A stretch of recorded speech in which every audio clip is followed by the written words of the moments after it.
Ahí tengo que estar mute un rato.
Ya. Estamos listos, estamos a un par de minutos de empezar nuestro nuevo conversatorio, sesiones Pilsic, ¿ya? Ya vamos para el sexto, séptimo conversatorio, todavía no me acuerdo, claro, no tengo... Llevamos varios, tenemos muchas todavía por hacer, ¿eh? Ya hemos confirmado a Nona Fernández, confirmado a Teresa Calderón, hemos confirmado a varias mujeres, especialmente escritoras, ¿eh? Y hay muchos todavía que estamos esperando que nos vuelvan a ratificar. Sole Fariña, que la otra semana esperamos estar con ella. Ya hemos tenido a Paradir, a Pancho Ortega, a Waldo Parra, a Carla Geffelbein, a Andrea Jeptanovich, tuvimos a Andrea Amazon. Vamos bien encaminados, fíjate. Este espacio ya se está consolidando y la gente nos está volviendo a creer, a querer y a esperarlo, que es lo fundamental.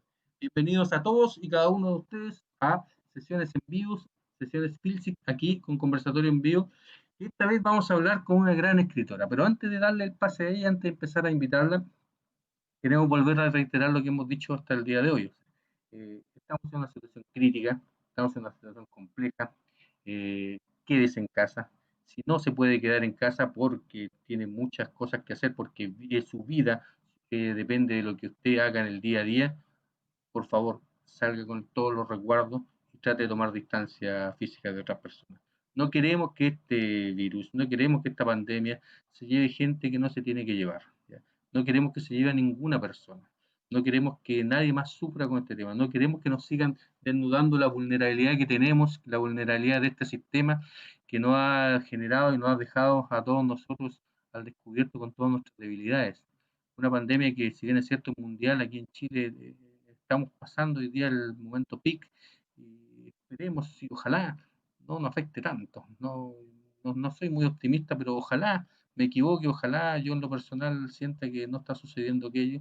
Si se puede quedar en la casa, por favor, quédese. Si no, cuídese mucho, cuide su vida, la vida de sus parientes. Nosotros, mientras tanto, a través de este espacio, estamos llevando un bálsamo de cultura, un bálsamo de refrescando un poco a la gente que está en sus hogares, con algo de cultura, con algo de libro, con algo de historias. Hemos recorrido ya varios pasajes con varios escritores, hemos hablado de muchas cosas, hemos hablado de libros, de aventuras, hemos hablado, por cierto, de paisajes. Y dentro de toda esa lógica, siempre hay algunos que son quizás más amigos que otros, que no hemos conocido más que otros. Y hoy día para mí es un día súper especial, porque me toca a mí fundamentalmente hoy día hablar con una gran persona, ¿ya? Que además es una gran escritora. Una- yo creo que es de las mejores escritoras que hay en el rubro de los microcuentos, microrelatos, tallerista por excelencia. En sus talleres en sus talleres literarios han pasado figuras de la envergadura, la propia Carla Geffelbein, que estuvo con nosotros, Pedro Lemebel tuvo en sus talleres. Es sin duda una de las personas que tiene una gran capacidad de oratoria, una gran capacidad de conversar. Yo he tenido la oportunidad de juntarme con ella en muchos lugares, no solamente en la Feria del Libro, que ella es parte del inventario de la Feria del Libro, sino que también nos hemos juntado de repente en el extranjero, hemos compartido en distintos lugares, y estamos hablando de una gran persona, como es mi amiga personal y amiga de Filsic, Pía Barros, a quien invito en este minuto y se va a aproximar. Hola Pía, ¿cómo estás tú? Bienvenidas a este espacio. Hola, hola. Qué bueno que nos volvemos a encontrar, aunque sea ahora virtualmente, sin mascarilla, pero bueno, tomando todos los resguardos que correspondan. Oye, bueno, yo decía, lo primero que estaba planteando es que tú eres parte del inventario, Filsic. Yo les voy a explicar por qué, ¿ya? De la Feria del Libro. Me acuerdo el año 2010, no, principio del 2011, si no me acuerdo, finales del 2010. Eh, Andábamos, yo por lo menos andaba en Santiago, me tocó viajar, Pato se quedó acá, me tocó viajar a Santiago y andar con un computador y un PowerPoint miserable. No miserable, lo había hecho yo con mucho amor, ¿ya?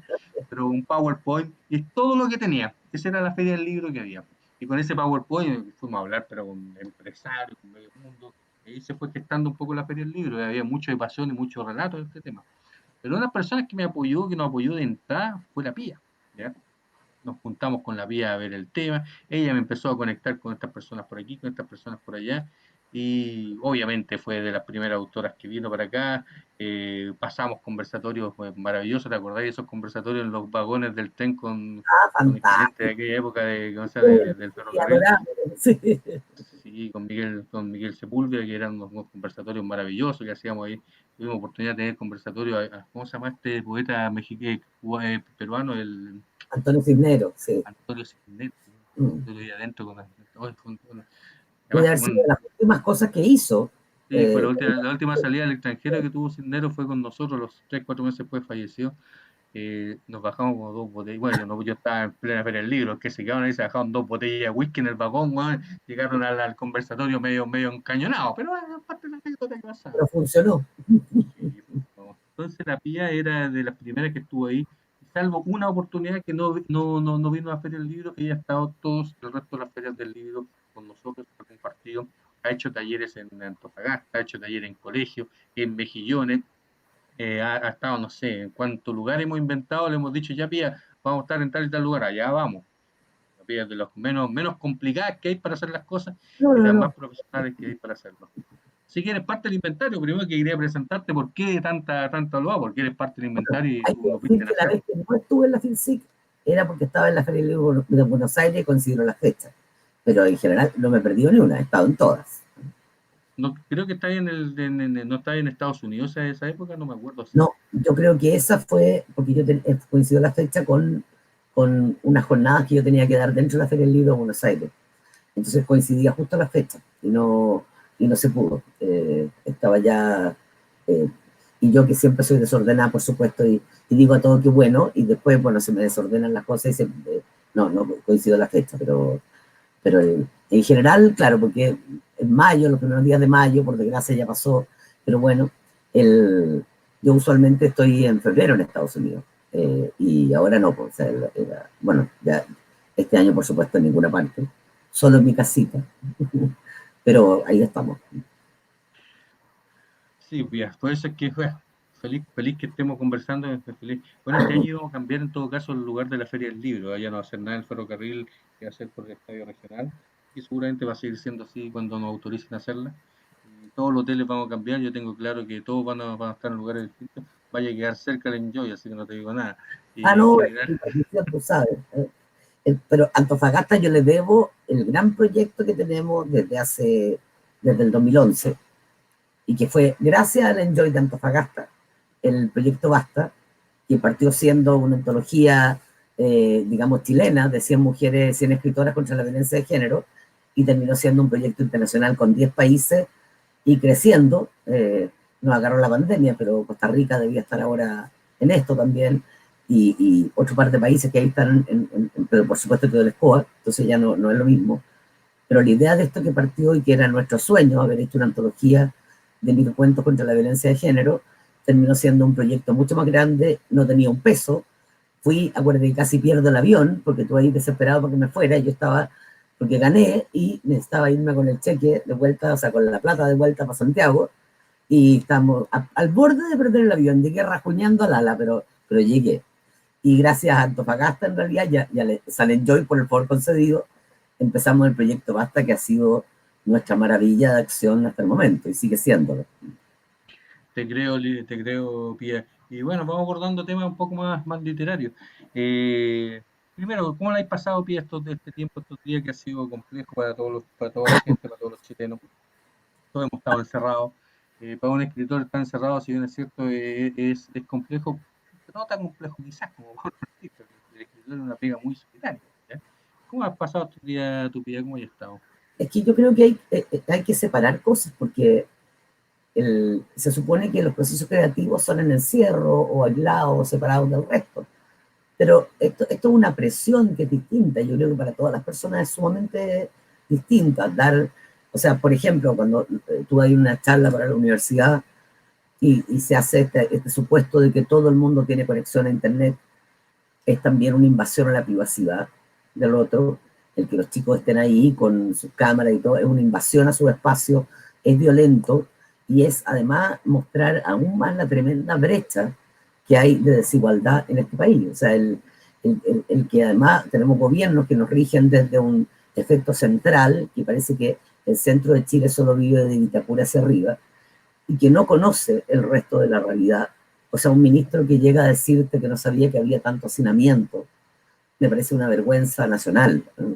Y claro, el proceso creativo, entre comillas, pudiera ser mejor estando encerrado, pero bajo estos niveles, en el temor de tus compatriotas, en el horror de saber cómo vive Chile, porque yo sí me lo he recorrido de Arica a Punta Arenas y he andado en todas partes, conocer de verdad te baja más angustia, sobre todo porque el aislamiento hace que tú no puedas participar. Yo soy de la idea de que uno tiene que ir a pelar la papa a la olla común. Y yo soy vieja y tengo los papeles manchados en términos, obviamente, en términos de salud, no puedo estar haciendo un montón de cosas, entonces tengo que intentar como suplir eso desde acá. ¿no? Lo intento y me parece, me funcionan bastantes cosas, pero aún así yo siento que todas las personas, y sobre todo toda la gente que trabaja en lo creativo, necesita ser parte de un entorno. Escritoras, escritores, somos parte de un contexto y necesitamos no solo el eje literario, entre comillas, de que un libro sea leído por otros, que ya es un milagro, sino también ser con los otros, así como la literatura te permite ser en otros. Entonces, creo que ese tipo de cosas son parte también de la violencia que te impide la naturalidad creativa o el aprovechamiento de este espacio para ocuparlo creativamente. O sea, yo igual me he puesto a escribir, cosa que hacía mucho rato que no hacía mucha escritura, pero sigue siendo una escritura desde el desgarro, desde la desesperación, son textos bastante dispersos, como estamos todas las personas, supongo, en este minuto. Ahora, yo también creo que la cuarentena, pero sobre todo el ejercicio de una pandemia, nos obliga a un grado de humildad que es interesante. Creo que es importante, primero, aprender que eh, todo todo aquello que creíamos imprescindible no es imprescindible. Primera cosa. El que puedes vivir sin nada. O sea, de hecho, créanme, la gente que guarda cuarentena y que respeta la vida, que eso es el respeto a la vida, quedarte en tu casa, ¿no? Obviamente usa las partes de abajo de los pijamas, con suerte. ¿no? O sea, el resto es de aquí para arriba. Yo me pinto, ahora me pongo ruche y cosas así. Pero realmente no está funcionando. O sea, la cantidad de cosas que suponíamos que eran absolutamente imprescindibles para vivir. Me hace falta ir a tomar un cafecito de vez en cuando a un lugar que está ahí en Providencia, bien escondido, que me encanta, y que es una cafetería italiana, y que tiene unos expresos bien negros, exquisitos. Entonces, pero me hace falta en términos de placer, no en términos de necesidad. Entonces, aprender a discriminar qué es necesario o qué es imprescindible es también, yo creo, parte del aprendizaje de una cuarentena. y es un aprendizaje que tenemos que aprender a hacer como país, porque cuando tú miras que la mitad de tus amigos están sin trabajo y que la olla común no es un lugar así de diversión, sino que aparte sino que es un lugar de desesperación, donde tú vas y tienes que asumir que no eras la clase media que querías ser, sino claramente eres pobre, ¿sí? Y te acabas de transformar en pobre, porque al no tener trabajo eres pobre, en un país en que nos han metido terror a la pobreza y donde la gente le tiene miedo a los pobres, ¿no? O sea, es el asumirte también dentro de esas precariedades. Y creo que es súper importante el aprendizaje que podamos hacer a partir de esto. El estallido ya nos había enseñado muchas cosas. El estallido social nos enseñó, primero, la cantidad de tributo que le dábamos y de espacio que le dábamos a una serie de banalidades que no nos llenaban por dentro y no nos hacían, entre comillas, mejores personas, sino todo lo contrario. Y la pandemia y la cuarentena lo que nos ha tenido que enseñar es enfrentarnos a nosotros mismos, es verte al espejo y ver qué clase de persona eres, en qué te has convertido, qué hiciste o qué has hecho para merecer haber respirado el aire y haber vivido. Me parece que ya es un aprendizaje muy grande y creo que es una cosa que debiera cuestionarnos y remecernos a todo el piso. O sea, que yo, siempre hemos conversado muchas veces y siempre me gusta escucharte porque eres capaz de hilar varias cosas con un sentido común y con una vértebra fija. Odio eso del sentido común. Hay pocas cosas poco comunes. No hay nada menos común que el sentido común, ¿no? En el buen sentido de la palabra, amiga mía, te estamos diciendo, ¿eh? Mira, yo por ejemplo, me acuerdo cuando tú estabas hablando de todo el tema de las ollas comunes, había una frase que dentro de un contexto que dijo Clarissa Hardy, el hambre más dignidad es igual a ollas comunes, ¿ya? Salía ahí bastante, la cual te da el contexto bastante fuerte de lo que pasaba en la década de los en plena 80. dictadura y que hoy día estamos volviendo lamentablemente a reiterar. No es solo fruto de la pandemia, sino que es fruto de un sistema que en el fondo nos ha obligado, nos ha desnudado, nos ha dicho, ¿sabes qué? Esta es la única posibilidad que tenemos, no hay otra. Pero mira, dentro de esa lógica, Pía, tú, para mucha gente, para mí también en lo particular, eres un referente de opinión, especialmente el mundo de lo femenino, del feminismo, del mundo de lo femenino, ¿ya? Porque justamente tu lucha y tu parte de tu tema ha sido toda tu vida defender los derechos de las mujeres, eh, lo que corresponde y como corresponde, ¿ya? Hemos tenido varias veces conversaciones con eso y a mí me ha parecido que tu posición y tu postura llega a enorgullecer mucha gente de tu propio género, que creo que ha sido de una consecuencia tremenda, ¿eh? Sin tomar excesos ni mucho menos, pero con una voz bien clara y bien definida. ¿Tú cómo crees que, además de tu opinión sobre cómo está el tema del género hoy en día, ya obviamente se puso muy a la palestra con el tema de la crisis social, que tuvo un rol muy relevante y una fuerza muy elocuente? eh, ¿Cómo está el tema de la mujer, el feminismo, la lucha de las mujeres hoy día? ¿Cómo lo ves tú pasada, terminada la pandemia, ante la pandemia con la crisis social? ¿Cómo lo vislumbra que va a venir este tema? ¿Cómo crees que va a desarrollar eso de aquí para adelante? Yo esto es bastante más largo, como explicar, pero quiero agarrarlo también con las diferencias que hay. Nosotros nunca fuimos los jaguares, por favor, primera cosa. Como alguien decía, con suerte los ratones mojados del Mapocho. Guarenes más bien, más que ratones. Hubo una ficción y una fantasía en todos nosotros de querer ser hombre o querer ser parte de ese primer mundo. Perdimos la dignidad en el camino, ¿ah? Perdimos la dignidad y el sentido, ¿ah? De por qué estamos haciendo ciertas cosas. Bueno, y el estallido fue parte de eso. Nosotros, las mujeres, ya habíamos hecho una movilización gigantesca el año anterior. Y el 8M se había transformado en un gigantesco movimiento nacional, bueno, en todas partes del mundo, pero en términos de Chile, no eran unas pocas locas las que siempre marchamos y las que hacemos lo mismo. No, eran más de 1 millón de mujeres marchando.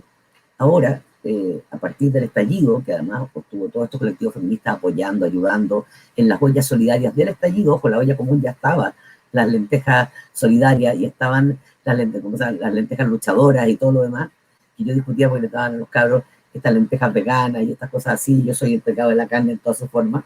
Entonces, pero esto ya ocurría, ¿no? Hay una diferencia tremenda entre, porque después en algún minuto podemos retomar entre la huella de los 80 y la de ahora, ¿ya? Que es la posibilidad de organizarse.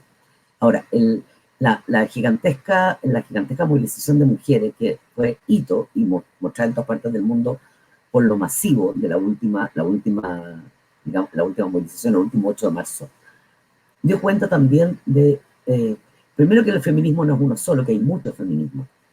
Están los separatistas, hay muchas formas, y como todo movimiento político, no vamos a ser ingenuos de ciertos movimientos, sino, no, es un movimiento político que parte de una necesidad social. Como todo movimiento político tiene adolescencias, tiene madurezas, tiene de todo, coexistiendo simultáneamente. Ahora, para mí lo que ha ocurrido con la pandemia y lo que va a ocurrir y lo que ya está ocurriendo en términos sociales y de trabajo es un retroceso muy grande para las mujeres. El problema está en que el sistema cree que vamos a volver a la casa, digamos, y se encierran, como decía el pastor Soto, ahora las mujeres van a tener que estar en su casa, que es donde siempre debieron haber estado. Es que la organización de los 8M ha sido a través de las redes sociales, y la organización permanece, y la cantidad de acciones que se hacen en torno a esto son permanentes. O sea, los grupos de WhatsApp, que ya no son el WhatsApp del colegio, como se ríe también, digamos, ya, digamos Jorge Alice, que lo hace súper bien, no es ese WhatsApp, o sea, hay muchas más cosas entre medio. Hay esta historia que significa esta coherencia y esta coexistencia de muchos discursos y de muchas discusiones por WhatsApp, lo que tú queráis, pero que están funcionando, las mujeres están organizadas. No hay que llegar y desmantelar una organización ni con pandemia. Y estos grupos ya están activos, ya están funcionando. Y está, por supuesto, yo creo que esto va a venir muy fuerte, porque no sé si se han fijado, pero lo pueden ver en los matinales. Estaba hablando con Jorge en la mañana, estas estructuras sociales que se arman y que el sistema empieza a funcionar, que volvemos a las estructuras binarias, negro, blanco, malo, bueno, tal animadora con tal animador. Bajemos el perfil al Julio César Rodríguez, subámoselo a la Monse. Trabajemos, o sea, en el fondo, con una estructura de pensamiento que es un retroceso de 50 años, de todo lo que se había logrado en 50 años, de esta diversidad y de esta pluralidad que sabemos que la televisión no existe, que la pluralidad alcanza hasta un cierto sector, pero que había por lo menos un maquillaje de esta diversidad. Y esta diversidad vuelve como a cooptarse y a achicarse, volvemos a pensar binariamente. Y parte de lo que hace el feminismo es justamente romper con esa estructura binaria y romper con ese tipo de hegemonías que son brutales y que le hacen muy mal a los movimientos sociales. Entonces, yo creo que lo que está ocurriendo, aparte de juntar rabia, porque cuando te dicen 222 muertos hoy, y esos 222 muertos tienen nombre, apellido, familia, y gente que todavía sabemos que les va a costar hoy día enterrarlo. Un amigo hoy día estaba cremando a alguien de mi partido, digamos, yo pertenezco al PAF, al Partido Alternativo Feminista. Estaba recién hoy día cremando a su hijo que murió hace casi 10 días. El hecho de esto de que no existe ni la salud mejor del mundo, ni el cementerio mejor del mundo, ni ninguna cosa mejor del mundo en este país, en que todos queremos ser los primeros de algo, te lleva también a una, insisto, a darte cuenta de que la acumulación de rabia, si la rabia existió y procuró un estallido, esto es un incendio de país, lo que va a ocurrir después. Porque cuando solo te queda el hambre y puedes perderlo, ya no tienes nada que perder. Entonces, o sea, no, es muy duro, o sea, ni siquiera, o sea, la dictadura logró aplacar muchas cosas a través del miedo, pero cuando tienes miedo a perder un trabajo, tienes miedo a muchas otras cosas, pero cuando ya no hay nada a qué tener miedo porque ya no tienes nada que perder, es mucho más terrible y es mucho más violento todo aquello que puede ocurrir. Y por eso que yo creo que los movimientos sociales, la aglutinación, el buscar espacios de coherencia social, el armar mesas de trabajo entre instancias distintas, desde todo punto de vista, desde la cultura, desde la organización social, desde todos los puntos de vista, son fundamentales para que este estallido sea constructivo y no nos arrase a todos, o sea, y devaste el país, porque la rabia que está acumulada es muy grande y porque el dolor es legítimo y porque, insisto, cuando esto termine y haya tantos muertos y tanta familia con esas ausencias en la mesa a la hora del almuerzo, y tú pienses, esto es producto de un gobierno que tenía meses para prepararse y que no lo hizo, producto de que se priorizó la economía por sobre la vida, entonces tú empieza a darte una rabia, pero fundamental, que te estremece entero y obviamente no quieres negociar con ese gobierno ni con nada. Y además en este país, si te fijas, estamos sin oposición. Entonces, tampoco hay una oposición que tú digas, la oposición está articulada, la oposición está haciendo esto. No, aquí hay un desbande, y sobre todo ahora que todo el mundo rema para su lado y todo el mundo está buscando cómo se reelige, tú tienes un desbande político de gente que todavía quiere mantener privilegios, sin entender que mientras se mantengan esos privilegios, seguimos en el fondo alimentando las mechas de los estallidos. Lo que tenemos que buscar para hacer, es buscar un modo mejor de equidad y de repartición más justa de las cosas. Este país es brutalmente injusto. Cuando yo dije que iba a ser una conversación interesante, creo que me quedaba bastante por lo debajo. Conversar con Pía es un deleite por el oído. Oye, tienes toda la razón en lo que estás diciendo. En general es así, ¿ya? Pero vayamos a un aspecto un poquitito más literario, porque podemos estar toda la tarde analizando la contingencia. Yo también tengo una opinión bastante crítica sobre el tema y creo que no estamos para nada bien, ¿ya? Hace rato todas las caretas de lo que pensamos que había, y nos desnudó totalmente esta pandemia, más allá de lo que venía la crisis social, el estallido social, nos desnudó la pandemia definitivamente, y salir de esta nos va a costar mucho, ¿ya? Porque salir de esta vamos a tener que salir con hambre, con recesión, ¿ya? Muy divididos, y por cierto también con mucha rabia todavía acumulada, que no se han hecho cargo de cosas, ¿ya? Entonces creo que va a ser muy complejo la salida de este tema, no la veo tan inmediata yo tampoco, ¿ya? Y empiezo a pensar, bueno, qué es lo que tenemos que hacer, cómo será para adelante. En fin. Oye, ¿cómo está la literatura femenina hoy en día en Chile?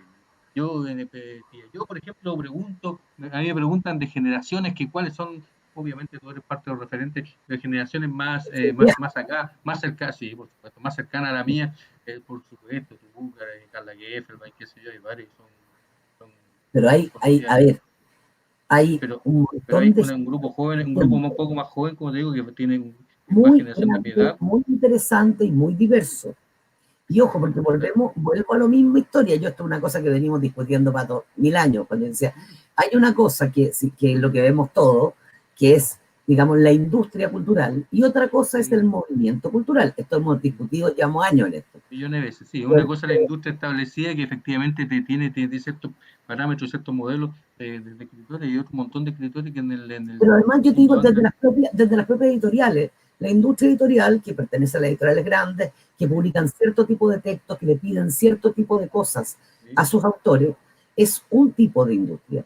Pero o sea, ante esa industria hay un movimiento cultural que no está registrado en la televisión, que no tiene entrevistas en los medios, etcétera, y que funciona y ha funcionado desde hace muchos años muy bien, y que creo que además en los últimos 3 años ha sido muy coherente y muy sólido, pero en los 3 últimos años, por ejemplo, una de las ferias que tiene mayor cantidad de activos en Santiago es la feria que se hace abajo del GAM y que hace la Furia del Libro. La Furia del Libro es una feria gratuita donde supuestamente van a entrar todos a robar el libro, eso no ocurre, va la gente que le interesa el libro, funciona en torno al libro, no se paga entrada como en la otra feria, y tiene un público activo, participativo y además súper ayudador, o sea, una cosa que jamás vería. Hay una cantidad de editoriales nuevas que aparecen constantemente, libros del Cardo, por ejemplo, que es buenísima, aparte La Mujer Rota. Muchas de esas editoriales están dirigidas por mujeres, son de mujeres, Lo tienen comparto. tienen una opción además de escritura y de propuesta muy interesante. Fíjate, por ejemplo, el último premio esta chica, que también es de los perros románticos, este libro que se los recomiendo, no sé cómo se llama, Camila Fada, un libro de poesía que se Mover los el recomiendo agua. porque es buenísimo. ¿Ah? La cantidad de cosas que quedaban fuera, estoy pensando unos años atrás, yo me acuerdo haber visto en Osorno, en una feria del libro, haber escuchado a la Roxana Miranda Ropailaf, y creo que es una notable poeta la cantidad de libros que quedan fuera. ¿Por qué? Porque funcionan desde el sector de la provincia. Hay una contracultura que es infinitamente más grande que el aparato de la industria cultural. Y esa contracultura permea todo, el fanzine, el cómics, todo. O sea, y la cantidad de mujeres que son activas, creativas y organizan esa contracultura es espectacular. O sea, te diría, o sea, aparte de la Cherezade, por ejemplo, que es la otra editorial de Microficción y que la dirige Lorena Díaz, que es espectacular. Cuando tú miras a la Gladys González, que además hace la Feria del Libro de Valparaíso, y se mueve, ¿para qué te explico? Trabaja como una bestia. Mira la cantidad de mujeres haciendo cosas con proyectos exitosos, y no estamos hablando, no confundamos el éxito con lo redituable, ¿eh? Que creo que es un problema que tenemos en el pensamiento capitalista. El éxito tiene que ver con el impacto social también que tiene una actividad. No tiene que ver con cuántas lucas ganamos o no con eso. Tiene que ver con cuánto llegaste a la comunidad y a qué cantidad de comunidad accediste a través de eso. Entonces, es cierto que cuando uno va a una feria del libro, no tiene la plata para comprar todos los libros que quiere. Y tiene que pensarse, además, en los días que dura la feria, cuáles van a ser los 3, con suerte, que vas a poder adquirir. Entonces, bueno, yo cuando era estudiante también iba y me leía los libros de la librería y los marcaba con los boletos de micro. Me daba una rabia cuando los vendían y se llevaban mi libro marcado, porque iba con el boleto de micro ahí y se me perdía la página y todo, y tenía que volver a buscar otro. Pero mucha gente lee en las ferias de libros. Yo me leo y echo una ojeada y paseo por los stands y busco qué están publicando los jóvenes, qué cosas se hacen desde Arica hasta Punta Arenas, ¿eh? Y dando vueltas y mirando cosas, porque realmente este es un país que tiene una producción de textos maravillosos, tiene unas mujeres espectaculares. En Puerto Montt está la Poli, que va en bote, van en barco a las islas alejadas, van a hacer talleres y hacen esta editorial cartonera, no con libros feos, ojo, están forrados en tela, hechos únicos, con un diseño precioso, súper cuidado, con una edición cuidadísima, una antología de poetas mexicanas, latinoamericanas, buenísima. Y realmente tú dices, este libro, claro, no está hecho para ser vendido masivamente y obtener algo, está hecho para ser vendido y recuperar material para volver a tener material y hacer más libros. Entiendo que uno no come de eso, lo tengo súper claro, pero también que hay un movimiento que es interesantísimo y que tenemos que aprender a valorar el libro hecho a mano, valorar el trabajo que está detrás del libro. La industria del libro no es el señor que viene y firma. Hay un señor en la imprenta, hay un señor que te lo recomienda en la librería, hay un señor que se mueve, un diseñador, hay un montón de gente detrás de cada libro, aparte de la escritura y aparte del escritor o escritora. Yo creo que si aprendemos el valor real que tiene eso, no el precio, el valor, que es muy distinto. O sea, no es cuánto cuesta el libro, sino cuánto vale el libro. Cuánto vale para ti, cuánto significa. Y aprendemos a distinguir ciertas cosas, también vamos a haber crecido bastante más y vamos a haber madurado bastante más en términos culturales. Te adelantaste a todo lo que quería preguntar, como siempre. que, bueno, ¿qué más te puedo decir? Yo te voy a hablar de Alejandra Costamaña, la Nona Fernández, de Ayestano y para abajo, yo voy a empezar a hablar de todo el resto de la autora. Nosotros mismos como editorial sacamos un catálogo regional, ¿ya? Te nombré esos 16 libros que editamos de autores regionales con Sí. pertinencia territorial y que va de primero básico a cuarto medio, y la gran mayoría de los autores son mujeres, ¿eh? Y son mujeres súper interesantes. Pero para hablar de, ¿cómo se llama?, de literatura también y de letras, Yo ¿ya? tenía razón, el siglo XXI era nuestro, dijeran lo que dijeran, iba a ser de las mujeres. Y si no lo entregan, lo vamos a tomar igual. No, si no entrego, pues mi hija Antonia me va a matar, así que créeme que por entre todas las cosas. Tiene 7 años, ya me maneja como quiere. Oye, vamos a invitar a Erika Castellanos, ¿ya? Pero en entretelón que invite a Erika Castellanos, que es nuestra especialista en letras. Yo simplemente quiero leer una cosita bien pequeña que para mí de la vida es una de las cosas que me vuelven loco, ¿ya? Dice así: mamá, dijo el niño, ¿qué es un golpe? Algo que duele muchísimo y deja amoratado el lugar donde te dio. El niño fue hasta la puerta de casa. Todo el país que le cupo en la mirada tenía un tinte violáceo. no de Erika. Una excelente manera para introducir, bueno, antes que todo, Patricia, un gusto saludarte. Cristian, un saludo. Donde estás, te extrañamos, ya estarás acá con nosotros. Y cómo saludar a una mujer de letras en toda la extensión de la palabra, una mujer como ya acabamos de escuchar, de mirada y alcance profundo, de palabra justa, que nos invita a distinguir. Eso es, yo creo que algo muy importante de todo lo que ha dicho. No es lo mismo esto que lo otro. Entonces miremos con atención en los múltiples temas, pero qué mejor manera de conocer a una escritora que con sus letras, y lo que acaba de hacer Patricio es una excelente introducción con uno de sus microcuentos, El Golpe. Y bueno, se han dicho tantas cosas de Pía Barros, se pueden decir tantas otras más, pero sus letras siguen hablando, siguen diciendo a cada lector que se acerca, y yo creo que entre los múltiples talentos que tiene la escritura, las letras, es eso que se siente cuando uno se acerca al texto, sea como ahora a través de escucharlo, sea leyéndolo, es una especie de sobrecogimiento. Por lo menos eso es lo que yo sentí cuando por primera vez leía a Pía Barros, como si descubriera algo nuevo, pero a la vez algo que había estado ahí siempre. Y entonces inmediatamente se hace un diálogo. Los microcuentos son especialmente una muestra de esa concisa precisión y esa maestría en la palabra, porque no es nada fácil escribir un microcuento y menos causar el efecto que los tuyos causan por la polisemia, por la multiplicidad de sentidos que se les puede dar. Se leen, se escuchan en muy poco tiempo y se cree haberlos comprendido, pero se quedan en la mente y de repente surge un nuevo sentido. A mí me pasó con este justamente del golpe. Y es como una especie de pirotecnia que estalla y restalla y deslumbra una y otra vez en la mente y el espíritu, porque uno dice, claro, ¿cómo lo entendió primero la persona de acuerdo a cómo es su propia existencia? ¿Qué significa un golpe para alguien? ¿Qué significa lo violacio? ¿Qué significa un país? ¿Qué historia tiene un país? Pero después toma otro sentido cuando uno piensa de qué país estoy hablando, de dónde es la escritora, qué significa golpe para Chile. Y es una maravilla entenderlo de otra manera y volver a dejarse tocar. Entonces yo creo que esa es una de las grandes ventajas y de los grandes regalos que se tiene cuando uno se acerca a las letras de Pía Barros. No es lo único que escribe, por supuesto, pero los microcuentos son golpes literarios, golpes emocionales, golpes sociales que la caracterizan en todo el mundo literario.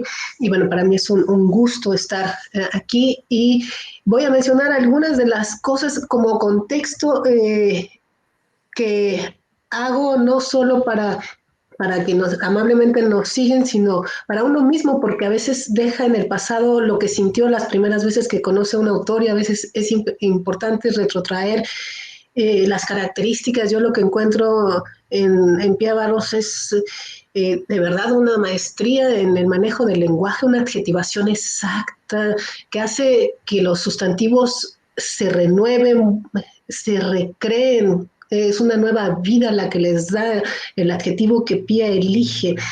En algunos pasajes hay una prosa poética con una cadencia que a mí me llevó a recordar la versificación de los clásicos, por ejemplo, en Bocas Cosidas, que además es de un tema muy importante en la obra de Pía, la violencia, las mujeres y todo lo que ello implica y las consecuencias que seguimos viviendo socialmente con ello. Pero ahí hay una prosa con una cadencia que de verdad, o sea, es resonar. Yo decía, esto me suena a las traducciones rítmicas de los clásicos grecolatinos, un ritmo muy, muy interesante, como una voz ancestral que está ahí en las palabras de Pía. Y hay otros momentos en los que se renueva nuestra visión de lo que creemos cotidiano, ya sabido y asumido, los roles en la sociedad. La palabra de Pía creo que ha tratado suficientemente los temas para visibilizarlos, pero aún es necesario seguir dando eco, como ella lo hace continuamente, a todo esto que nos mencionó en la primera parte, palabras que están en su vocabulario cotidiano, no solo como letra que escribe, sino como letra que vive y que lleva a cualquier lugar a donde va. Entonces, eso es muy importante, cómo nos pone de frente a esas pandemias paralelas, pandemias sociales, esa desigualdad. Es importantísima la labor de un escritor que se asume corresponsable y comprometido con el mundo y la época en la que le toca vivir, y sin duda Pía Barros es eso para la literatura chilena, literatura hispanoamericana y literatura universal. De todo lo que se puede decir, uno de los temas infaltables es la mujer, sin duda. Como algunos de los que nos siguen ya se habrán dado cuenta, es también uno de mis temas, no solo de investigación, sino de interés y de pasión. Pero ahora no quiero enfocarme en ello. Con Pía yo creo que parecería incluso innecesario hacerlo, porque toda ella lo dice, lo vive. Me interesa mucho el tema de su labor como mujer de letras, decía en toda la extensión de la palabra, su polifacética y fructífera relación con el mundo del libro y de la lectura, como escritora, editora, lectora, promotora, tallerista, formadora de muchos escritores, persistente en esa labor. Su preocupación por la difusión de la lectura, su presencia constante en el mundo educativo, dentro y fuera del aula, con sus compromisos y preocupaciones autoadquiridos, con una responsabilidad por una mejor sociedad a través de la lectura, consciente del poder de la palabra escrita, y como un apoyo para una educación y cultura realmente transversal que sirva incluso para combatir la violencia y la desigualdad en todas sus formas desde la base, desde la educación.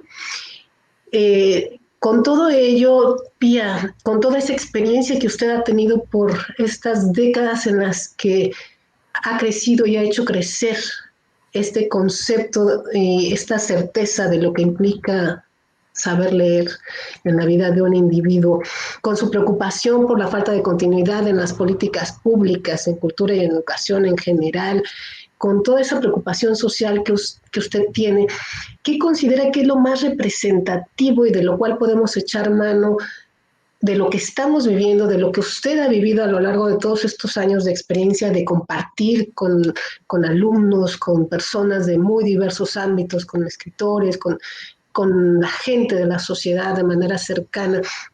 ¿Qué es lo que debemos tomar en este momento para que nos sirva para cómo estamos viviendo la educación en este momento de pandemia y de alejamiento, pero también en lo que viene? Porque ya basta de seguir diciendo que hay reformas educativas o que las estamos buscando cuando no hay todavía reformas y se está esperando el mejor momento, los proyectos 2030, 2040, y dejamos pasar el tiempo con eso. Ahora ya no hay tiempo, ya estamos inmersos en un cambio, ya no hay otra opción, las cosas ya no se están dando como hace unos meses. Están unas clases a distancia que sabemos que no están funcionando, porque si el sistema educativo no funcionaba de manera presencial, ¿cómo va a funcionar? Ahora sí, todas esas carencias, todo eso que nos está impeliendo, nos está empujando, ¿cómo lo podemos aprovechar, Pía, de acuerdo a su mirada y a su experiencia? Yo creo que esto pasa, vuelvo a insistir, bueno, aquí hay muchas cosas que ver. O sea, yo soy tallerista por convicción y doctrina. He sido profe en universidades, etcétera, en diferentes lugares. Elijo el taller como sistema educativo, pero creo que el taller es el sistema de educación más homologante, o sea, transversal y menos homologante, que es lo que pretende de algún modo la educación. Pero además, el tipo de taller lo que hace es principalmente estimular el sistema de taller de cualquier orden en cualquier orden de vida, que el taller literario, el taller de ciencia, el taller del que sea, estimular algo que se nos olvidó, que es la pasión y el asombro, que parece que quedaron guardados en la primera parte del siglo que pasó, los primeros 50 años del siglo que pasó. Entonces, como la pasión por algo, la pasión por saber, más que por lo que va a ser redituable una vez que obtenga ese conocimiento. Creo que el momento de ahora tiene que ver con este estremecimiento ante el buscar y rasguñar hasta encontrar las formas del asombro. Y el asombro es lo único que nos hace aprender. El asombro, de hecho, despierta la curiosidad. Y esa curiosidad va rasguñando hasta que logremos acceder a aquello a lo que nos mantiene asombrados. Entonces, creo que recuperar la educación como, no como esta masa que tiene que rendir una prueba de actitud para lo cual puede entrenar monos, si quieres, porque es un problema de habilidades y conocimiento. Cuando la educación es lo que es. Yo soy originalmente profe castellano, profe, digamos. Eso es lo que estudié. Entonces, cuando tú te gusta enseñar y tú descubres la enseñanza, y no es porque te tocó el puntaje de la prueba, era para lo que ibas o para lo cual tú querías acceder y no alcanzaste, no sé, estudiar leyes o ingeniería, no tengo idea. Las profesiones, eso. Es volver también al por qué tú enseñas y por qué buscas que otros aprendan. Y yo creo que eso tiene que ver con la libertad. Para mí todo tiene que ver con la libertad. O sea, ese esquema que usaron alguna vez en el libro te hace libre. Es real. Mientras mayor conocimiento, más libre soy. Uno, no porque no tenga responsabilidad, sino por el contrario, porque la libertad implica elegir. Y elegir con conciencia, y por lo tanto con conocimiento y responsabilidad ante lo que elijo y lo que dejo de elegir. Entonces, para mí todo eso tiene que ver con la educación, y todo eso parte de cómo armar un sistema educativo que parta con la responsabilidad del aprendizaje y no la deposites en el profesor, ¿no? Y no la deposites en un sujeto que el pobre está sobrepasado, con 45 niños en aula. Todos aquellos que estudiamos pedagogía sabemos perfectamente que a partir del número 23 en adelante, un curso que tiene más de 23 niños, empieza a bajar el índice y va a llegar a un porcentaje bajísimo de niños que realmente van a aprender y niños que no. Entonces, cuando tenemos cursos con 45 niños, sabemos solamente que el 15% de esos niños van a obtener una educación de calidad. Y el resto va a ir en porcentaje de acuerdo principalmente a algo igualmente excluyente, que es el hogar, la capacidad que tienen los padres de seguir educando, la capacidad de biblioteca que tenga ese colegio, la capacidad de acceso que tengan a esa información. Entonces, todos sabemos pedagógicamente que tú puedes mandar los mejores contenidos, pero si mandas a un aula 45 niños cuya mitad no han tomado desayuno, esos 45 niños no están en condiciones de aprender. Si mandas a un aula a niños con dificultad de aprendizaje, lo que haces es principalmente satanizarlo y pedirle que no den esa prueba, que no estén en el CIMSE, para que no te baje el promedio del colegio, lo que tú estás haciendo es excluir. Y no hay ninguna educación buena que no sea incluyente. Y no hay ninguna educación buena que no sea laica y incluyente. O sea, por lo tanto, que yo pueda tener un niño ultracatólico con un mormón, un evangélico, con un seguidor de Alá y un seguidor de la Santa Hormiga, no importa. O sea, en el fondo, esa coherencia laica que te permite una educación diversa, de calidad y en constante asombro y en discusión de tus diversidades. O sea, insisto, lo que se ha buscado acá es homologar. Y homologar es lo más lejano que hay a ser educado, a recibir esa educación. Entonces, yo creo que hay muchas cosas aquí que hay que discutir y que tenemos que empezar a pensar. Por eso yo insisto, porque el sistema de taller es un sistema de aprendizaje conjunto. Ya sea, en mi caso, un taller literario, yo solo muestro cómo se hace y para qué sirve.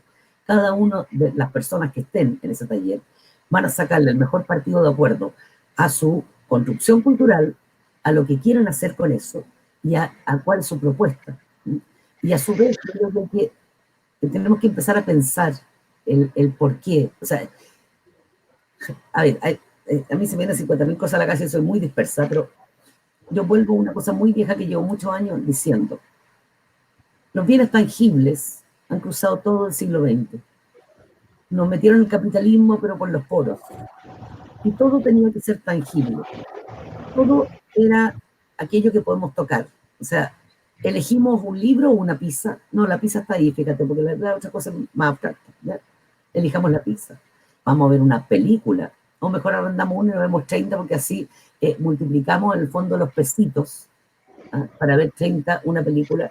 sino discutir entre dos algo interesante o en un grupo pequeño. O sea, vamos viendo aquello que es tangible, elegimos la polera por sobre el libro, elegimos en el fondo aquello que es gratuito y masivo, y por lo tanto lo muy masivo tiene que gustarle a muchos, y sabemos que en general la educación va por lo que le gusta a unos pocos. Entonces, elegimos lo masivo. Pero aún, hoy en día la gente va a un recital si no está tomando la selfie y la foto. O sea, todo eso es una pelotudez, cuando está pidiendo, o sea, no estás estando en los lugares, estás espejeándote en los lugares. Entonces tampoco estás siendo partícipe de eso. Y sobre todo este siglo ha mostrado mucho la historia de la selfie, la historia de esto de la vida expuesta, de aquello, de la pérdida de la privacidad. Pero vuelvo a dos cosas porque la dispersión me mata y me empezó a ir por otro lado. Los bienes tangibles y los bienes simbólicos. La educación es un bien simbólico. Nos puede llevar a acceder a bienes tangibles si es que buscamos la progresión y una serie de cosas, pero los bienes simbólicos construyeron los países. Los bienes simbólicos, esa clase media emergente que sacaba la cresta, ese obrero que sacaba la mierda y iba para que su hija estudiara y accediera, esa clase media construyó el país. No la aristocracia, no el señor con el helicóptero que se va a pasar el fin de semana en cuarentena por otro lado. Ese no construyó el país. Ese usualmente fagocitó empresas. ¿No? Y usualmente, bueno, no quiero meterme en esa cosa. Mi cosa puntual va por los bienes simbólicos, por el valor de los bienes simbólicos. Y los bienes simbólicos no son tangibles. Y esos bienes no tangibles son lo que nos hace que el día de mañana, que ahora mismo, cuando estamos frente al espejo, en la pandemia y en la cuarentena, esos bienes simbólicos son los que nos sustentan, los que nos hacen caernos bien a nosotros mismos cuando nos miramos al espejo y no escupirnos a la cara por lo que no hicimos, sino saber que hicimos algo en búsqueda también de sus bienes simbólicos. Eso, creo que lo principal, dejarlo ahí, porque si no voy a ir por 50.000 partes más. Sí, gracias, tía. Pero nos lleva precisamente a este momento en el que estamos mirándonos, tenemos que mirarnos y mirar al que tenemos al lado, al otro, y remirar nuestros valores, nuestras prioridades. Y a partir de ello es tan importante retomar todo aquello que se diluyó de una u otra manera en los últimos tiempos, pero que no deja de ser necesario, indispensable para lo que somos como humanos. De ahí la definición de humanidades, precisamente, ¿no? Lo que nos hace humanos es precisamente esto, lo intangible y que es inherente de una u otra manera a nosotros. Mira, para ir un poquito con lo literario, pregunta que quizás se la hayan hecho varias veces, pero la niña Pía, ¿cómo tuvo el primer contacto con los libros y la literatura que ahora son su vida? ¿Desde qué momento empieza este contacto tan apasionante con ellos? Porque seguro que cuando se encontraron salieron chispas, tantas que siguen generando, que usted está rodeada, habitada, creadora de libros. ¿Cómo se da ese primer contacto de la niña Pía con la lectura? No fue familiar, no fue que hubiera muchos libros en mi casa, por el contrario, yo me iba a las casas viejas, que era, y había libros de leyes de mi abuelo, y yo leía historias ahí que me parecían muy entretenidas, que eran casos y cosas similares, que eran como muchas cosas sobre leyes. Lo peor de todo es que había muchos libros en francés, yo nunca sabía francés, ni voy a aprender tampoco. Entonces, pero leía todo. El primer libro que me regaló un tío que se dio cuenta que yo ya sabía leer. Se llamaba Jorge Camus. Era un tío, según yo, viejo, de haber tenido él 17 años en ese entonces. Y yo sí. Qué apellido, qué apellido. Y Jorge Camus me regaló mi primer libro y después mi papá me regaló uno cuando yo leía, pero mis dos primeros libros fueron Barracuda y Corazón propios, libros. Y por supuesto hasta el día de hoy me quedé con las historias de pirata y siempre quise ser corsario y no me resultó porque ya no había esas cosas y probablemente no hubiera venido que hayan parrido un barco, pero también mi historia, los piratas han sido siempre mi devoción. Parte de todo eso, o sea, la lectura fue la mía muy poco dirigida, muy desordenada. Yo a los 13 años había leído todo Nietzsche, etcétera, leía Freud, leía cosas más desordenadas y leía novela Corintellado también. O sea, el desorden y me fagocitaba todo aquello que estuviera impreso. O sea, me fagocité la lectura porque fue un modo también de salvarme. O sea, a mí la literatura me salvó la vida y me sigue salvando la vida todos los días. Cuando todo está vale callampa y quiero morirme porque encuentro que no puedo hacer nada encerrada aquí todo, el desorden de atrás, los libros en tercera fila, que Patricio sabe, el Pato ha visto este desorden y en esta casa donde tú entras, todas las piezas tienen murallas de libros. Los libros me salvan y los libros me remecen y me devuelven, y a veces y puedo ser tantas cosas que no soy, y leyendo puedo ser ese que no soy. De algún modo la literatura siempre me salvó la vida, y la escritura me salvó de no entender. O sea, lo que no entendía, lo que me enrabiaba, si lo escribía me parecía menos terrible. Entonces, para mí la literatura siempre ha sido la salvación. Me ha salvado de todo, incluyéndome de mí misma. Y creo que eso es muy bueno. Que para mí es lo más fuerte de todo, que me salve. Y creo que en general todo aquello que es creativo te salva. Y hoy en día, por ejemplo, bueno, yo siempre he vinculado esto también a las formas de la escritura. Yo he escrito un par de novelas, un par he publicado, he escrito más que esto, pero por suerte no he publicado todo porque son una mierda la otra, pero bueno. No soy una buena novelista, creo que soy una buena cuentista, y me encanta los microcuentos de una forma aún más, que tiene que ver más con la brevedad. Y creo que hoy en día las formas breves nos permiten acceder también a todas las personas, a las lecturas, y a toda la forma que tiene que ver con este tipo de lenguaje, con el lenguaje de lo conciso, lo preciso, lo brutal, que hay que estar con el bisturí sacando todo aquello que sobra y poniendo exacto el pedacito que hace falta y ponerlo ahí. Es como diseccionar cadáveres en el fondo. Tú tienes una idea y esa idea es tu cadáver, y ese cadáver tienes que volver a pegarle cosas Frankenstein hasta que reviva y tenga exacto la cantidad de palabras que debe tener. Entonces, si te fijas, hoy en día lo más practicado por los jóvenes son los microcuentos. En términos de poesía, los haiku, las formas brevísimas, tienen que ver también con este mundo contemporáneo, con la necesidad de satisfacción inmediata. Pero la lectura inmediata, tú no te agarras 600 páginas para recibir satisfacción. O sea, no conozco a nadie de menor de 30 años que agarre algo naturalmente de 600 páginas. Y creo que tiene que ver, la literatura siempre va vinculada al momento que vivimos. Las novelas breves son, los chicos las pesan, para ver, no, voy a comprar, esta voy a leer porque es como platita. Entonces, no me dé esta, profe, porque esta es muy gorda, deme una más plata. Entonces, todas esas cosas que tienen que ver también con la necesidad que tengo de vivir rápidamente, que es por lo cual tuvo el exitazo que tuvo y hasta el día de hoy se replica en muchas partes, que es Santiago en 100 palabras, Antofagasta en 100 palabras, la cantidad de ciudades que se han hecho en 100 palabras, Madrid en 100 palabras, y lo que ahora salía Boston en 100 palabras en Estados Unidos. O sea, esa cantidad de cosas tienen que ver con el tiempo que tú demoras también en un viaje. Un viaje de metro te permite leer un microcuento, no te permite leer una novela. Y generalmente entre el miedo a la cuestión, el temor al otro, el que no te toquen, todas esas cosas, la concentración que requieres para la lectura no te la permite el cotidiano viaje en que tú vas a tu trabajo. Entonces, las formas breves te permiten, uno, interesarte en muchos autores, y el transcurso de tu viaje a la pega puedes pasar por 15 autores sin ningún problema.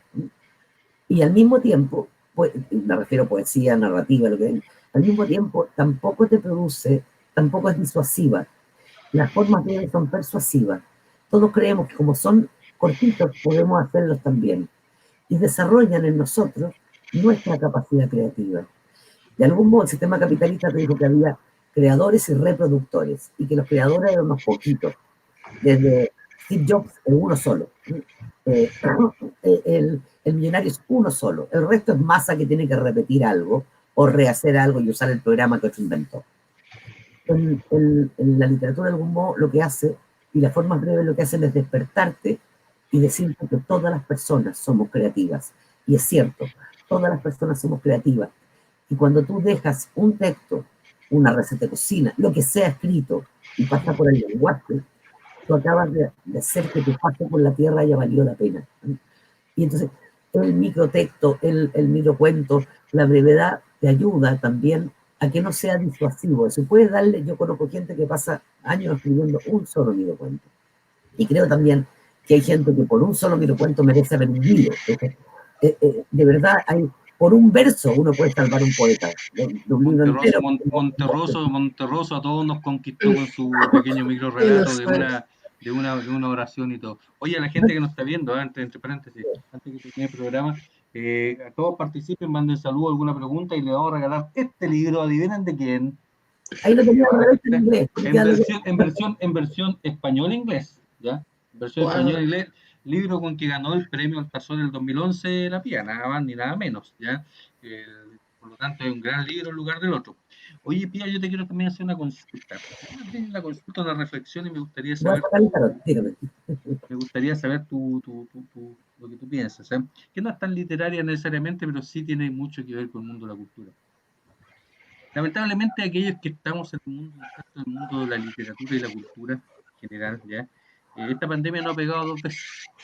No ha pegado no solamente por el tema de que tenemos que cuidarnos por nuestra salud, por todo lo que contempla y conlleva la pandemia, lo que conllevó la crisis social, sino que también a nosotros nos está pegando, nos está golpeando mucho, porque en general el mundo de la cultura, la literatura y todo, vivimos muy del inmediatismo, ¿ya? De lo que se está haciendo ahora, del evento, del lanzamiento, del espectáculo, de la iniciativa, del proyecto, de muchas cosas, ¿ya? Y la estamos Nos pasando mal. obligaron a la proyectología para Sí, no, sobrevivir. lo obligaron a ser gestores más que artistas en general. Vuelvo a decir, la Pero industria cultural no es. sí, pero aparte de eso, están pasando mal. Ya nosotros, yo soy testigo, hemos tratado de ayudar desde nuestra plataforma lo más posible a varias personas, pero están pasando mal mucho, ¿ya?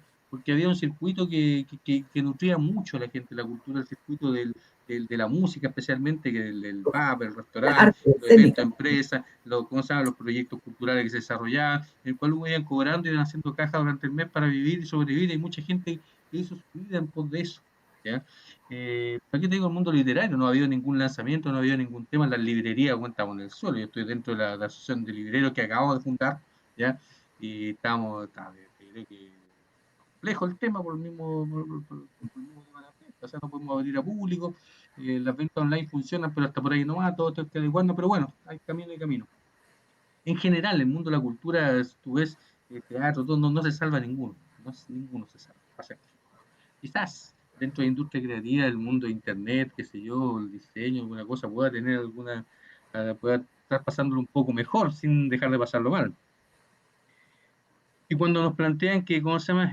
Uno le da mucha pena escuchar, no solo políticos, yo no voy a criticar solamente a políticos, escuchar a gente común y corriente, ¿ya? Que es lo que más me duele. Pensar o decir o sentir que esto que uno hace es casi un hobby, weón, que nos vayamos para la casa a descansar, weón, mientras pasa la crisis, como si los trabajadores de la cultura, como si los artistas no comieran, como si los artistas no vivieran de esto, como si los escritores, mira, si tú puedes vivir de esto, Pía, porque tú no solamente escribes, sino que tienes todo un circuito que hay en torno a lo que tú haces, talleres, clases, libros, qué sé, distintas cosas que se suceden paulatinamente, ¿ya? Entonces da mucha pena como está el tema. Yo entiendo que el Consejo de Cultura intentó salvar esto, mandó dinero, nos mandó nuevamente a concursar. No sé si hay un mecanismo mejor que concursar, yo sé que debe haber, pero díganme cuál todos queden conformes, que también No, entendamos, no. imposible, somos artistas, no podemos estar El mundo de conformes. la cultura, el mundo de la cultura es un mundo donde en general muy complejo conllevarnos, ¿ya? Muy complejo conllevarnos, que también cuando estáis rodeado del ego, estáis rodeado de muchas cosas, y cuando nos han hecho durante tantos años hacernos, ¿cómo se llama?, competitivos para poder vivir y sobrevivir sobre los fondos, obviamente se genera también un campo que es bastante limitado y también un límite que es la envidia, que es bastante complejo llevarlo. Entonces, estamos complicados. No hay salida por el lado una salida por el lado del Estado que vaya a apoyar fuertemente al mundo de la cultura. No somos muy entendidos por el resto de la gente, ¿ya? Si tú no tenés 100 millones de pesos para hacer un gran carnaval, donde tengamos a muchos niños contentos por una semana, generemos fomento lector, generemos miles de cosas, o esos 100 millones de pesos los vaya a ocupar para, ¿cómo se llama?, para que una calle, pavimentar una calle, o sea, pierde el 90% para que pavimente la calle, ¿ya? Que puede ser una alternativa o no. ¿Cómo salimos de esta? Que el mundo de la cultura en general está pasando muy mal y después de esto a seguir pasando mal. Porque no se va a reactivar rápidamente el circuito turístico, el circuito cultural. Los fondos de la empresa no van a soltar dinero inmediatamente para proyectos por la ley la ley de donaciones. ¿Cómo salimos de esto, tío? De verdad que esto yo creo que ha sido unos golpes más fuertes que el del Lo mundo de la primero cultura. es, lo primero es asumir que cuando uno se metió en esto sabía a lo que se metía. Primera cosa. O sea, yo esperaba cuando tenía 13 años que esto viniera, el ser escritora, que es lo que yo quise ser desde los 6 años, viniera con perro en la playa y casa en Malibú, pero no venía. Y a los 5 segundos, la cosa, por supuesto, funcionó de otra manera y uno se da cuenta de que esto no es un COVID. O sea, pero también, ojo, lo que estamos haciendo en pandemia, las series de Netflix, el libro que estamos leyendo, la música que estamos escuchando, todo aquello viene de artistas que se despertaron para hacer esa creación. ¿Qué sería de nuestro país y de la pandemia, de la cuarentena, sin los artistas? Entiendo que es súper terrible. Por ejemplo, hoy día, ahora en un rato más, entra Valparaíso y Viña a la cuarentena total.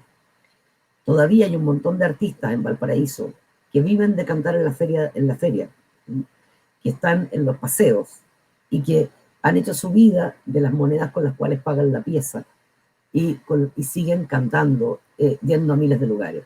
La pandemia nos tiene a todos, a todas las personas, a todos los habitantes de Chile, a todos ciudadanos y ciudadanas devastados. Pero yo creo que tiene que haber un sistema. Ahora, para mí lo principal es que cada uno de nosotros tome conciencia del valor que tiene aquello que estamos haciendo en pandemia, incluyendo esto, hablar entre escritores, entre gente que está en torno al libro, incluyendo las redes sociales en las cuales nos comunicamos, pedimos recomiéndame esto, desde recomiéndame el libro de autoayuda hasta recomiéndame a Ana Karenina, dígame por qué tengo que leerlo. O sea, todo lo que está también, lo que somos las personas, una gran parte de nosotros tiene que ver con lo creativo, insisto, y con nuestra capacidad de espejearnos en algo. Si no nos hace felices lo de afuera, busquemos en el arte y en las múltiples formas de arte todo aquello que nos hace felices. Y no estoy hablando de la felicidad como la exaltación de cosas, sino por el asombro ante la belleza. Y a veces la belleza es terrible, ojo. O sea, no estoy pensando en que sea abejita y flores, estoy pensando que la belleza también es terrible. O sea, lo importante es entender que no nos dejemos, no nos dejemos estar también, y entendamos que también los artistas fuimos permeados por esa idea capitalista de lo redituable. Y tenemos que entender que hay muchas cosas. O sea, yo en este momento estoy dando 5 talleres, son gratuitos, son para la comunidad, porque es mi deber, y siempre he hecho cosas que son para la comunidad, porque es mi deber compartir aquello que yo puedo dar a la comunidad, con la restricción de corrupto, comprende, no puedo decirle a todo el mundo, venga a hacer esto, porque son 9, no puedo trabajar con más de 9 en una sala de Zoom. Entonces, cada uno y cada una de nosotras lo que tenemos que hacer es justamente darle el valor al arte y hacer que tomemos conciencia de qué seríamos sin aquellos artistas que tanto menospreciamos y creemos que viven del aire, y que la cuenta de la luz se la paga la solidaridad, y que se come gracias al amigo que te compra el sándwich. No, o sea, todas las personas que trabajamos en el mundo, en todo lo que conlleva el mundo artístico, porque está el señor que trabaja en la iluminación, el señor, o sea, hay muchas cosas que está en cada uno de estos elementos, y todo esto está en el suelo, pero también está en el suelo, si pensamos 1,5 millones de empleos en un solo paraguaso. O sea, estamos sufriendo todos, y creo que sufrir como país, y en todos los países está pasando igual, nos va a enseñar un grado de humildad que habíamos perdido. O sea, nos creíamos todos, que teníamos todo resuelto y que con una tarjeta de crédito podíamos cambiar el mundo. No se cambia con una tarjeta de crédito, justamente lo que se hace es mantener las cosas como están. Entonces, yo insisto, o sea, entender que somos comunidad, que es lo que hizo todos finales del siglo pasado y los 20 años que llevamos de que es romper y atomizarnos, hacernos sentir que, claro, tenemos Facebook, así que tenemos amigos. Mentira. Los amigos son aquel que le abres la puerta, al que lo apacha, el que puedes tocar y el que está en relación directa contigo. Entonces creo que lo importante en esto es justamente aprender a entender de que las personas somos imprescindibles unas con otras, que somos un tejido social, y ese tejido social debe estar articulado y ser coherente. Y yo insisto que como actores en esta película, digamos, que me reía mucho con un meme, espero que me cambien la casa para el segundo reparto de la segunda parte de la pandemia. Como actores de esta película, lo que tenemos que entender es que somos absolutamente necesarios y que no podemos estar solos. O sea, esta soledad la rompemos a través de pantalla, la rompemos a través de círculos virtuales. Pero ojo, no estamos solos cuando leemos, no estamos solos cuando vemos una película, no estamos solos cuando bajamos una obra de teatro, no estamos solos, porque el arte y las diferentes formas de arte están con nosotros. Así como está desde las artes más pequeñas hasta las artes más complejas. ¿Ah? Todo aquello es parte de lo que somos. Tenemos que aprender de todo aquello y aprendernos y volver a pensarnos como lo que somos, un país pobre, con muchas ambiciones, pero somos un país pobre y tenemos que darle esa dignidad a la pobreza que le habíamos quitado. Y esa dignidad pasa también por entender que somos comunidad y devolverle a la comunidad aquello que nos dieron. La gente que se sentó a escuchar una charla conmigo, se lo agradezco en el alma. Aquel que alguna vez compró un libro y leyó un libro mío, se lo agradezco en el alma. Todo aquel que me ha permitido a mí habitarle por el tiempo que dure esa lectura, que me haya permitido ser en ellos, lo agradezco. ¿Cómo lo puedo agradecer? Porque en este momento haciendo todo lo que puedo, desde aquí, con las limitaciones que tengo, y estoy vieja y todo lo demás, para entregar a la comunidad que yo soy, y a la cual le agradezco haber vivido 64 años, ¿eh? Gracias a que hay comunidad. Oye, qué sabias las palabras, ¿eh? De verdad que siempre conversar contigo me termina emocionando un tanto. Erika, no sé si quieres como para ir redondeando, ya estamos por Claro, terminar. agradecer todo lo que Pía nos invita a revisar de lo importante que es mirarnos como individuos dentro de una comunidad, de revalorarnos, de saber nuestro rol, asumirlo comprometidamente y gozosamente como parte de un todo, sabiendo que lo que hacemos tiene relevancia en un pequeño y en un gran sentido, a corto, mediano plazo, pero que todo tiene implicaciones. Esta crisis nos está llevando a entendernos como individuos, a reentendernos, y con las palabras de Pía nos quedan claras muchas cosas, entonces siempre se agradece la claridad y la invitación a seguir mirándonos y a ser parte de una comunidad como ciudadanos. La palabra que decías hace rato es importantísima. Tú eres una ciudadana sin duda, eres parte de una, bueno, me voy al sentido del polités de los antiguos, que es de parte de la polis. Y se asume como tal en ese sentido y que no está ensimismado en oposición al polités, al ciudadano, estaba el idiotés, de donde procede la palabra idiota. ¿Por qué? Porque estaba ensimismado, porque solo se interesaba por lo propio. En estas circunstancias sabemos que eso no funciona, no va a seguir funcionando. Entonces, Pía nos lleva otra vez a pensarnos en esos términos y se agradece mucho, además de lo que implica que una mujer de su talla, de su porte, como dicen acá, esté dándole el peso de la lectura en nuestras vidas. Eso es importantísimo. Un libro salva, efectivamente. Y no es casual que en latín coincidan, no provienen del mismo origen, pero coinciden el sustantivo liber, libri, que es libro, con el adjetivo liber, libera, liberum, que es libre. No creo que sea una casualidad. Insisto, no proceden de la misma raíz, pero... Sí, detrás del lenguaje coexiste una idea política del cómo actuar. Lo que pasa es que nos vamos olvidando y la etimología va desarmando las palabras y las transforma también y las deja en manos de los poderosos. Y las palabras empiezan a ser solo parte de los poderosos. Y ojo, pero, Elena Garro, en tu país, tenía sí. una frase que para mí es fundamental en la vida. La memoria de los vencidos es peligrosa para los vencedores. Por eso, porque sí, ellos se han tomado el sentido de las palabras, Pía, pero nosotros también los hemos dejado. Entonces, cuando uno asume la responsabilidad que también tiene en esto, por ejemplo, en las palabras, en saber qué decimos, por qué lo decimos y darle el peso a cada uno de los conceptos que nos dicen y que nosotros decimos, estamos teniendo libertad de acción también, empezamos a ser actores. Entonces eso es muy importante. Y con esta charla, bueno, yo creo que todos quedamos, como dice Patricio, emocionados y motivados a mucho. Entonces, ¿qué más? Qué gracias, Piel. Ya nos encontraremos en Antofagasta. Y no se Sí, olviden. de hecho, dalo por descartado, Pía, si tú eres. Si sobrevivo, ahí voy a estar. Vaya a Bienvenida sobrevivir, ahora, Pía. como siempre. Hay pasado peores cosas, así que yo creo que hay que sobrevivir totalmente a este tema, no lo dudo. No se olviden, Falta el futuro fue bastante, ayer. falta El bastante futuro para que fue el de la ayer. guadaña te vaya a ver, así que. Así que eso no Oye, se olviden, por favor. Gracias, Patricio, y gracias a todos los que nos siguen. Gracias, Pía. oye, como para ir ya cerrando este tema y despidiendo un poco, Pía, mucha gente nos ha saludado, ¿ya? hay mucha gente que ha sido alumno tuyo, que han estado en taller y te ha mandado saludos, abrazos, miles de cosas. ¿De Antofa? Varios preguntan, no solo acá, sino que de Ah, Serena, de distintos lugares, ¿ya? De hecho, varios preguntan cómo sabe qué es lo que viene nuevamente de Vía. Varios obviamente avalan todo el tema de tu postura feminista, que es súper respetable y yo por lo menos la valoro muchísimo. En general, todos preguntan por ese tema. ¿Tú vas a seguir con el proyecto contra violencia de género de los microcuentos? De lo cual yo hay un cuento mío que lo digo, Álvaro, sí, sí. te aviso, Erika, que hay uno de los cuentos que están en la edición siguiente No, de sí, los sí. microcuentos. ¿Ya? De hecho, varios preguntan cosas que Ah, lo que viene nuevamente de Pía.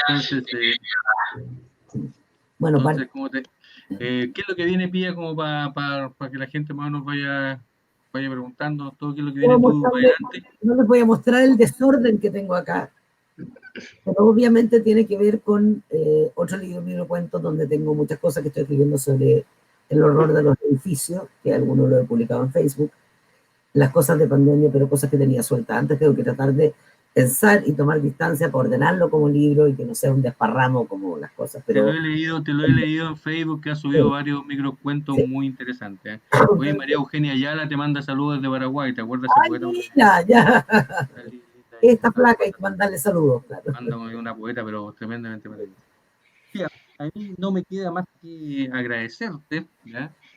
La verdad es que podríamos estar toda la tarde hablando, porque en el fondo contigo hablamos de un tema y a la media hora estamos hablando de cualquier otra cosa y después de otra y de otra. Y, Nos falta el Nito Rivera para pelear. es una locura cómo terminamos hablando de cosas.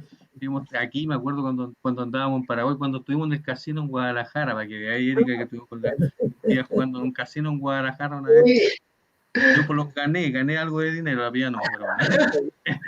¿y qué Entonces, perdiste, Patricio? Ahí eso también hay que contarlo. No siempre se gana, y menos en un casino. ¿Qué perdiste? yo soy un principiante de San Lidia, totalmente. Y en Así Guadalajara. que Uy. muchas gracias, Pía, por estar aquí con nosotros. Muchas gracias a ti, Erika. Te dejo un minuto, Gracias por la Pía, invitación. el micrófono para que te saludes a la gente, te despidas de todo y yo después me quedo con la gente que nos está viendo para regalar, para hacer el sorteo entre todos los que nos mandaron saludos, escribieron de este maravilloso libro de Pía Barros, ¿ya? Que es de su propia editorial Asterión, ¿ya?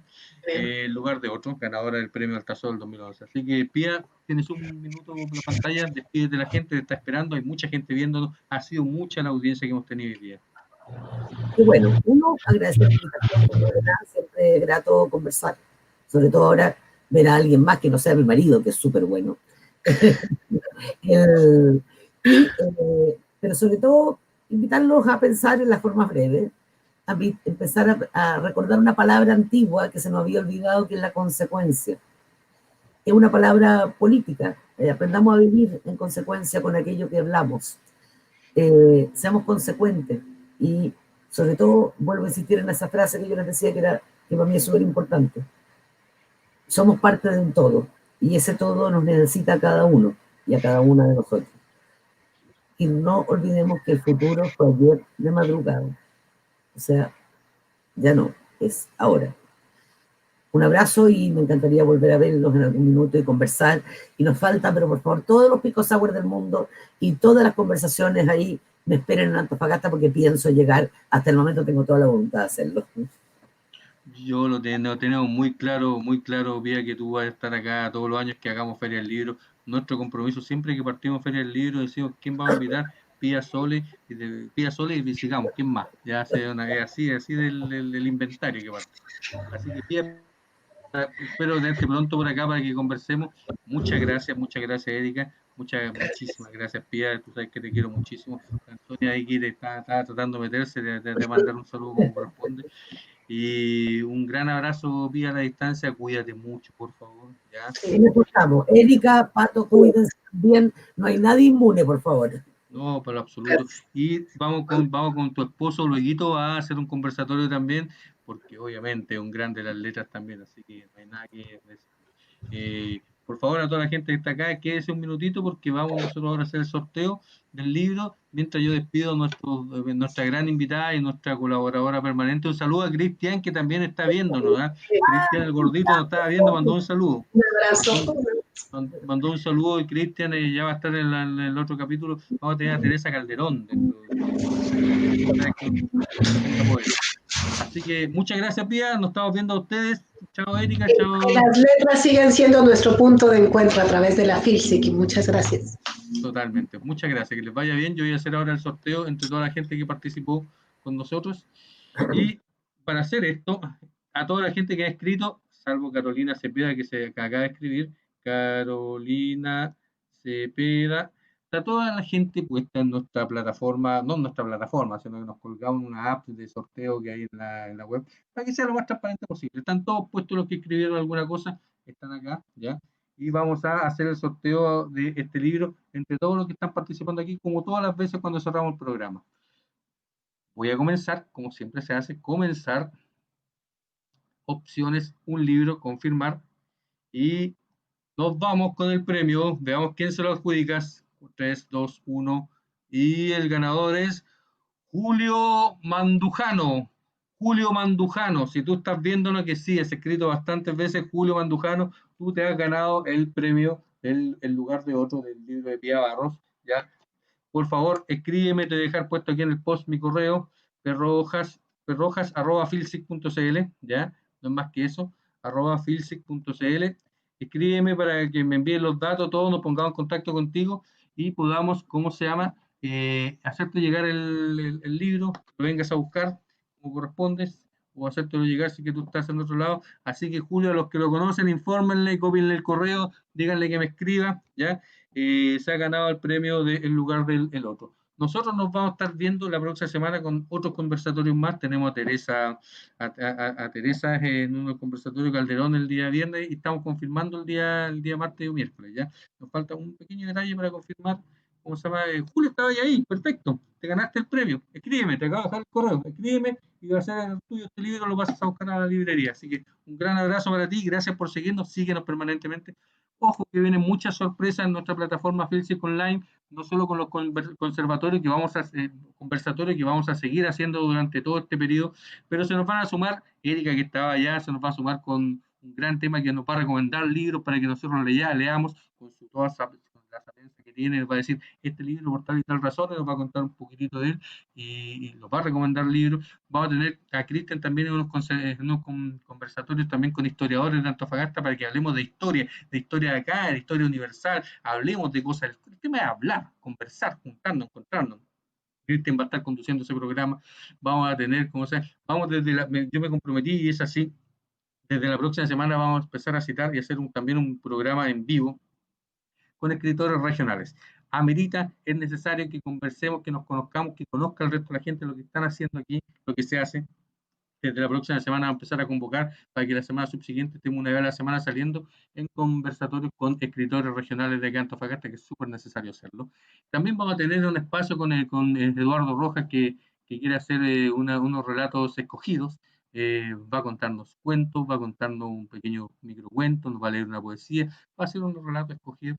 Estamos trabajando tantas cosas que queremos hacer porque esta plataforma FILSIC Online queremos que sea la vanguardia de la industria cultural en la región, donde podamos encontrar todas las expresiones artísticas que queramos, donde podamos ofrecer nuestros productos, donde podamos compartir con emprendedores, con artesanos, con la gente de las letras y la literatura, con los libros, FILSIC Librería. Esperamos que dentro de poco esté también en la web para que usted pueda encontrar libros a los mejores precios posibles. Nosotros vamos a hacer el sacrificio de sacrificar lo más posible de nuestro margen para que los libros lleguen baratos a ustedes y puedan comprarlos, los vamos a distribuir.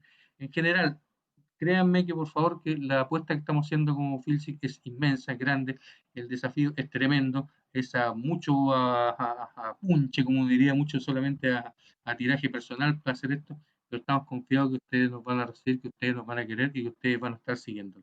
Así que muchas gracias a ustedes, pasen un lindo fin de semana, esperamos vernos en la próxima semana, aparte el día martes, nos veremos también el día viernes y a partir de la semana subsiguiente con todo el despliegue de otras actividades literarias y culturales que vamos a hacer. Un gran abrazo a todos y nos vemos dentro de poco. Chao, chao.